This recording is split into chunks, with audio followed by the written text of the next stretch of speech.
ಇದೆ. ದೇಶದ ರಕ್ಷಣೆಗೋಸ್ಕರವಾಗಿ 20 ವರ್ಷ ಕಾಲಗಳನ್ನ ಕಾಶ್ಮೀರ ಬೌಂಡ್ರಿಯಲ್ಲಿ ನಿಂತುಕೊಂಡು ಉಗ್ರರು ಹಾಕುತ್ತಿರುವ ಗುಂಡಿಗೆ ಕಟ್ಟಿ ನಿಂತೆ. ನನ್ನ ಜನ, ಇದು ನನ್ನ ಜನ, ಇದು ನನ್ನ ದೇಶ ಎಂದು ಸಾವಿರ ಧಾವಣೆಯಲ್ಲಿ ಕಣ್ಣಲ್ಲಿ ಕಣ್ಣಿಟ್ಟು ಕಾದೆ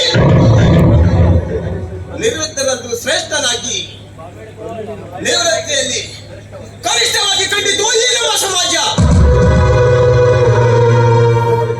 ಹೊರಗಿನ ಶತ್ರುಗಳು ನಮ್ಮನ್ನ ಒಂದು ಮಾಡಿಕೊಂಡರೆ ಹೊರಗಿನ ಶತ್ರುಗಳು ನಮ್ಮನ್ನ ಪದೇ ಪದೇ ಕೊಲ್ತಾನೆ ಇರ್ತಾರೆ.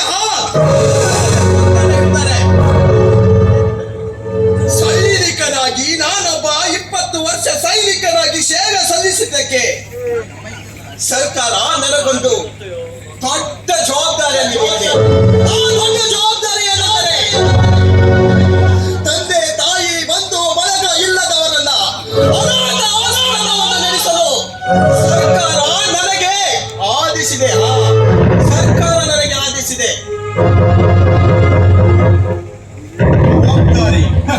ಜವಾಬ್ದಾರಿಯನ್ನು ಮರೆತು ಲಂಚ ರಾಜಿಗೆ ಮಾರು ಹೋಗಿ ಅನ್ನ ಕೊಟ್ಟ ದೇಶಕ್ಕೆ ದೇಶದ್ರೋಹ ಮಾಡಿ ಅನಾಥಾಶ್ರಮದ 20 ಹೆಣ್ಣುಮಕ್ಕಳನ್ನ ವಸ್ತುವಿನಂತೆ ಮಾಡಿಬಿಟ್ರಿ.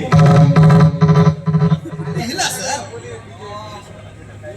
ದೇಶ ಈ ನಮ್ಮ ದೇಶ, ಈ ನಮ್ಮ ಜನರನ್ನ ಕಾಯದಿಂದ ಹುಟ್ಟಿದ ದೇಹ ಕಳಿಸಲು, ಕಾಯದಿಂದ ಹುಟ್ಟಿದ ದೇಹ. ಭಾರತದ ದೇಶಕ್ಕಾಗಿ ಮಣ್ಣಿನಲ್ಲಿ ಪ್ರಾಣವನ್ನ ಇಟ್ಟು ಹೆಂಡತಿಯ ಪ್ರೀತಿ, ಮಕ್ಕಳ ವಾತ್ಸಲ್ಯ ಇವೆಲ್ಲವನ್ನು ಭಾರತದ ದೇಶದಗೋಸ್ಕರವಾಗಿ ನಮ್ಮಂತ ಸೈನಿಕರು ಮುಡುಪಾಗಿ ಇಟ್ಟಿದ್ದಾರೆ ಸರ್, ಮುಡುಪಾಗಿ ಇಟ್ಟಿದ್ದಾರೆ. ನನ್ನ ಧರ್ಮ ರಕ್ಷಣೆ ಹೊರತು ಯಾವತ್ತು ಭಕ್ಷಣೆ ಅಲ್ಲ ಸರ್, ಯಾವತ್ತು ಭಕ್ಷಣೆ ಅಲ್ಲ. ನೀವೊಬ್ಬ ಸೈನಿಕ, ದೇಶಭಕ್ತ, ಅದ್ರ ಬಗ್ಗೆ ನನಗೆ ಹೆಮ್ಮೆ ಗೌರವ ಇದೆ. ಅದಕ್ಕೆ ನನ್ನದೊಂದು ಸೆಲ್ಯೂಟ್ ಕೂಡ ಇದೆ. ಆದ್ರೆ ಮುಂದೊಂದು ದಿನ ಸೆಲ್ಯೂಟ್ ಮಾಡೋ ಈ ಕೈಗಳೇ ಬೇಡಿ ಹಾಕ್ಬೋದು. ಕರುಣೆ, ಕನಿಕರ, ಅನ್ಯಾಯಕ್ಕೆ ಏನೇ ಆದ್ರೂ ನನಗಿಷ್ಟವೇ ಸಮಾಧಿನೇ. ಸರ್, ನನ್ನಲ್ಲಿ ಕರುಣೆ, ಮಮತೆ, ಮಮಕಾರ ಇವೆಲ್ಲವೂ ಇದೆ ಸರ್, ಇವೆಲ್ಲವೂ ಇದೆ. ನನ್ನ ಕರ್ತವ್ಯದ ಆ ದಿನವನ್ನ ನಾನು ಯಾವತ್ತೂ ಮಾಡ್ತಿಲ್ಲ ಸರ್, ಯಾವತ್ತೂ ಮಾಡ್ತಿಲ್ಲ. ಅದು ಈ ಖಂಡಿತ ನನಗೆ ಮರೆಯಕ್ಕೂ ಆಗ್ತಿಲ್ಲ ಸರ್. ಸರ್, ಶತ್ರುಗಳು ನಮ್ಮಂತ ಸೈನಿಕರನ್ನ ಕಣ್ಣಲ್ಲಿ ತುಂಡಾಗಿ ನಮ್ಮ ದೇಹದ ಚಿತ್ರವಾಗಿ ಸಾಕುತ್ತಿರುವಾಗ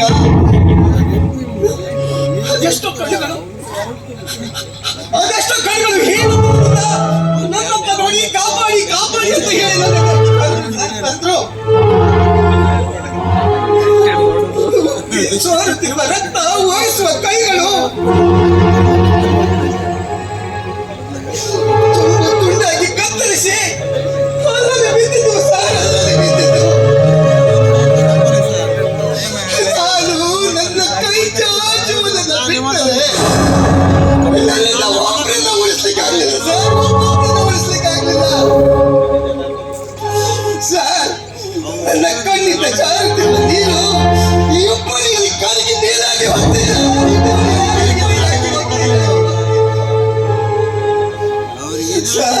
ಅಲ್ಲಿ ಒಂದೊಂದು ಕಡೆ ನಮ್ಮಂತ ಸೈನಿಕರ ಹೆಣವನ್ನ ಚಿತ್ರವಾಗಿ ತುಂಡಾಗಿ ಬಿದ್ದಿರುವಾಗ ನನ್ನಂತ ಸೈನಿಕರ ಹೆಂಡತಿಯ ಮಾಂಗಲ್ಯವನ್ನ ತುಂಡಾಗಿ ಭೂಮಿ ಮೇಲೆ ಬೀಳ್ತಾ ಇತ್ತು ಸರ್. ತಂದೆ ತಾಯಿ ಬಂಧು ಬಳಗವಿಲ್ಲದ ಅನಾಥ ಆಶ್ರಮದಲ್ಲಿ ಬೆಳೆಯುವ ಅನಾಥ ಮಕ್ಕಳು ಸರ್, ಅನಾಥ ಮಕ್ಕಳು. ನಾನು ಅವರನ್ನ ರಕ್ಷಣೆ ಮಾಡಿರ್ತೀನಿ ಸರ್, ಖಂಡಿತವಾಗಿ ರಕ್ಷಣೆ ಮಾಡೇ ಮಾಡ್ತೀನಿ. ನಿನ್ನ ಕಣ್ಣೀರಿಗೆ ಉತ್ತರವಾಗುವುದಿಲ್ಲ ದೇವದಾಸ್. ನನಗೂ ಭಾವನೆಗಳಿವೆ. ಅದೆಷ್ಟು ಹೆಣ್ಣು ಮಕ್ಕಳು ಎಲ್ಲೆಲ್ಲಿ ಭಿಕ್ಷೆ ಬೇಡ್ತಾ ಇದ್ದರು, ಲೈಂಗಿಕ ದೌರ್ಜನ್ಯಕ್ಕೆ ನರಳಾಡ್ತಾ ಇದ್ದರು, ಯಾರಿಗಾಗಿ ದಂಡಿಸಿಕೊಳ್ತಾ ಇದ್ದರು. ಎಂತ ಪಾಪಿಗಳ ಸರ್ವನಾಶಕ್ಕೆ ನಾನೇ ದಂಡ ಎಸೆ ಮಾಡಬೇಕು. ಇದು ಕೈಲ ಪೋಕಲಿ ದೊಡ್ಡ ತಲೆಗಳ ಕೈವಾಡ ಸರ್, ದೊಡ್ಡ ತಲೆಗಳ ಕೈವಾಡ. ಅನಾಥ ಆಶ್ರಮದಲ್ಲಿ ಬೆಳೆಯುತ್ತಿರುವ ಅನಾಥ ಮಕ್ಕಳ ಕೂಗನ್ನು ಕೇಳದೆ ಅಪಹರಣ ಮಾಡಿದ್ದಾರೆ ಸರ್, ಅಪಹರಣ ಮಾಡಿದ್ದಾರೆ. ನಿನಗಿದು ಹೊಸದು ದೇವದತ್ತ, ನಿನಗಿದು ಹೊಸದು. ನಿತ್ಯವೂ ನೂರಾರು ಹೆಣ್ಣು ಮಕ್ಕಳು ಅವರ ಕದಂಬ ಬಾವುಗಳಲ್ಲಿ ಬೆತ್ತಲಾಗ್ತಾ ಇದ್ದಾರೆ, ಹಣದಾಸೆಗೆ ಮಾರಾಟವಾಗ್ತಾ ಇದ್ದಾರೆ, ರೋಗಗ್ರಸ್ತರಾಗಿ ಸಮಾಜಕ್ಕೆ ಮಾರಕರಾಗ್ತಾ ಇದ್ದಾರೆ. ಎಂಥ ಬೇರುಗಳನ್ನು ಕಿತ್ತೆಸೆ ನಾವೇ ಚಾಣಕ್ಯ ಮಾಡಬೇಕು.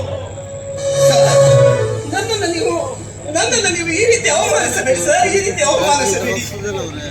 ಒಂದು ಕಡೆ ಹೆಂಡತಿನ ಕಳೆದುಕೊಂಡ ನಾವು ಸರ್, ಒಂದು ಕಡೆ ನನ್ನ ಹೆಂಡತಿಯನ್ನ ಕಳೆದುಕೊಂಡ ನಾವು, ಇನ್ನೊಂದು ಕಡೆ ಇದ್ದ ಒಬ್ಬನ ಮಗನನ್ನ ಯಾರು ಇಲ್ಲದೆ ಅನಾಥನಂತೆ ಅನಾಥ ಆಶ್ರಮದಲ್ಲಿ ಬೆಳೆಸಿದ ನನಗೆ ಇನ್ನೊಂದಕ್ಕೆ ಕಾಡ್ತಿದೆ ಸರ್. ಕಾನೂನಿನ ಕುಣಿಕೆ ಅಷ್ಟು ಸಡಿಲವಾಗದು ದೇವದತ್ತ. ಇದಕ್ಕೆ ದೇಶವೇ ಹೊತ್ತು ಉರಿತಾ ಇದೆ. ಎಂತ ಬೆಳೆಯಲ್ಲಿರುವ ಕೊಳೆಯನ್ನು ಕಿತ್ತೆಸೆಯಬೇಕು. ಮೈಯಲ್ಲಿ ಬೆವರದ ಕಾಫಿ ಇದೆ, ಮಾತಲ್ಲಿ ಕದರಿದೆ, ಸಾಯಿಸೋದಕ್ಕೆ ಗುಂಡಿದೆ, ಸಾಯೋದಕ್ಕೆ ಗುಂಡಿಗೆ ಇದೆ, ಮುನ್ನುಗ್ಗೋದಕ್ಕೆ ಧೈರ್ಯ ಇದೆ. ಇನ್ನೊಮ್ಮೆ ನಿನ್ನನ್ನು ಖಂಡಿತ ಭೇಟಿಯಾಗ್ತದೆ. ನೀವು ಕೊಟ್ಟ ಈ ಧೈರ್ಯ ಸಾಹಸನೇ ಸಾಕು ಸರ್. ಅದೇ ನನಗೆ ಶ್ರೀರಕ್ಷೆ ಆಗಲ್ಲ ಸರ್, ಅದೇ ನನಗೆ ಶ್ರೀರಕ್ಷೆ ಆಗಲ್ಲ ಸರ್.